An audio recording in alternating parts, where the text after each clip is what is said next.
నవమి తిథి ప్రత్యేకతలు మరియు విశిష్టతలు. నవమి తిథి హిందూ పంచాంగంలో చాలా ప్రాముఖ్యత కలిగిన తిథి. ప్రతి నెల వచ్చే ఈ తిథికి వివిధ దేవతలకు సంబంధం ఉంది మరియు వివిధ కారణాల వల్ల ఇది ప్రత్యేకమైనది. నవమి తిథి ఎందుకు ప్రత్యేకం? వివిధ దేవతలకు అంకితం. నవమి తిథిని వివిధ దేవతలకు అంకితం చేస్తారు. ఉదాహరణకు శ్రీరామనవమి. చైత్రమాసంలో వచ్చే నవమి తిథిని శ్రీరామచంద్రుని జన్మదినంగా జరుపుకుంటారు. దుర్గాష్టమి.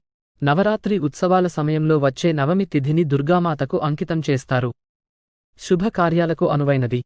నవమి తిథిని శుభకార్యాలకు అనువైనదిగా భావిస్తారు.